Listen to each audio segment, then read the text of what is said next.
Coming to the objectives of the pilot study, so here in this slide you can see the primary objective of pilot study is to identify problems that may be encountered during large research projects, and thus pilot study provides an opportunity to try out procedures for completing the study with minimal errors possible. सो जैसा कि मैं आपको अब तक बताते आ रही थी कि अल्टीमेटली जो पायलट स्टडी है उसका मेन मोटो या उसका मेन एम यही है to identify problems which can arise during main research. तो जो भी प्रॉब्लम्स है और जो भी डेफिशिएंसीज है वो हमको मेन रिसर्च करने से पहले अगर पता चल जाए तो वो ज़्यादा बेटर है। तो this is the main motto और main objective behind doing this pilot study which may encounter during large research project, and thus pilot study provides an opportunity।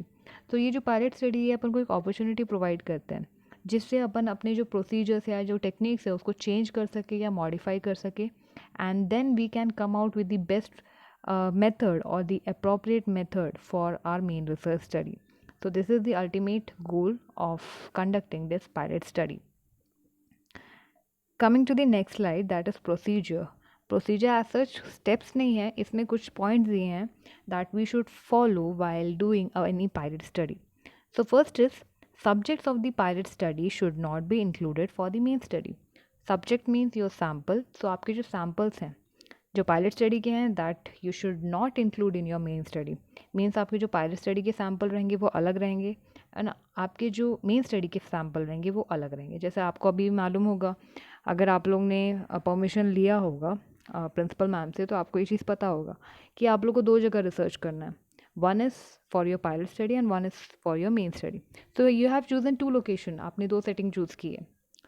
सो वही सेम फंडा है ये भी कि आपको जो आपके सब्जेक्ट्स हैं वो पायलट स्टडी के अलग होने चाहिए, मेन स्टडी के अलग होना चाहिए।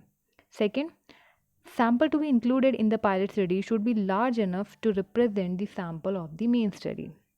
मीन्स यहाँ पे ये बोला गया आपने जो सैम्पल्स चूज़ किए अपने पायलट स्टडी के लिए, it should be large enough, वो इतने बड़े होने चाहिए या इतने लार्ज नंबर में होने चाहिए to represent samples of the main study. ये चीज़ आपको सिंपल तरीके से समझाऊँ तो आपका जो मेन स्टडी में फॉर एग्ज़ाम्पल अगर आपको 40 सैम्पल्स चाहिए मेन स्टडी के लिए, सो आपको पायलट स्टडी में कितने सैम्पल लेने पड़ेंगे? 40 सैम्पल का 10%, that will be your pilot study sample. ठीक है, जैसे कि 100 सैम्पल में मेरे को स्टडी करना है, सो वो 100 सैम्पल में मेरा अगर मेन स्टडी होना है तो उसका 10% मैं निकालूंगी जो कि मेरे पायलट स्टडी के सैम्पल बनेंगे।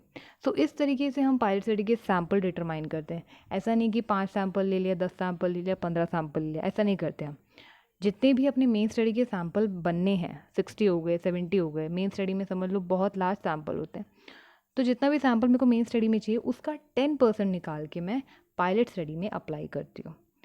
सो द लार्ज सैम्पल जितना भी है आपका नंबर, सैम्पल साइज जितना भी आपका मेजर स्टडी का, मेन स्टडी का, उसका 10% आप निकाल के इसमें पायलट स्टडी में उतने सैम्पल एक्सट्रैक्ट करते हो दूसरे सेटिंग से। Next, information discussed during the pilot study should be kept confidential। So the third point and the fourth point, information discussed and objective and hypothesis of the study should be kept confidential। Obviously आपके जो objectives हैं, आपके जो hypothesis है, आपका जो statement है, कहीं ना कहीं जब आप लोग पायलट स्टडी कर लोगे तब आपको समझ में आएगा कि कहीं ना कुछ माइनर मिस्टेक्स निकल ही आते हैं। लाइक इसको इस तरीके से करना ज़्यादा सही रहेगा, ये चीज़ सही नहीं है, ये अप्रोप्रिएट नहीं है, ये मेरे को वैलिड रिस्पॉन्स नहीं देगा, तो आप कहीं ना कहीं मॉडिफाई करोगे चीज़ों को। तो अल्टीमेटली कीप इट कॉन्फिडेंशियल, क्योंकि वो आपको बताने की ज़रूरत नहीं है किसी को कि आपने यहाँ गलती की थी जो आपने उसको सही किया, या ये आपका अप्रोप्रिएट नहीं था तो आपने उसको बदल दिया या आपने उसको मॉडिफाई कर दिया। So keep your data confidential. तो जो भी इंफॉर्मेशन है, जो भी आपके स्टेटमेंट है, जो भी आपका ऑब्जेक्टिव है, जो भी हाइपोथेसिस है, जो भी एजम्पशन है, जितनी भी चीज़ें आपकी रिसर्च की, better keep it confidential। Don't let other people know about the modification or the changes that you are doing in your research prior main study। And last point is pre-testing of the instrument to measure the effectiveness of instrument used to gather data। So pilot study में सिर्फ अपन एक ही चीज़ find out करते हैं, that is pre testing of the instrument. तो pilot study में आप लोग क्या फाइंड आउट करोगे? टूल का रिलायबिलिटी। ध्यान देना इस चीज़ को, आप लोग जब पायलट स्टडी कर लोगे आप लोग सिर्फ टूल का रिलायबिलिटी फाइंड आउट करोगे। मीन्स आपका जो टूल है वो कितना वैलिड है। अल्टीमेटली आपको यही देखना है कि आपका जो रिसर्च इंस्ट्रूमेंट है वो लार्ज सैम्पल में अगर आप अप्लाई करोगे तो अप्रोप्रिएट रिजल्ट देगा कि नहीं। सो आपको टूल का अप्रोप्रिएटनेस देखना है, जिसके लिए आपको प्री टेस्ट करना है इंस्ट्रूमेंट का। So this is the procedure which you need to follow और which you need to keep in mind while doing your pilot study. First is जो आपके सब्जेक्ट्स हैं वो पायलट स्टडी के अलग होने चाहिए, मेन स्टडी के अलग होने चाहिए। सेकेंड, जो आपके सैम्पल साइज़ हैं, सैम्पल साइज़ जितना भी अपना मेन स्टडी का है उसका 10% निकाल के आप करते हो पायलट स्टडी।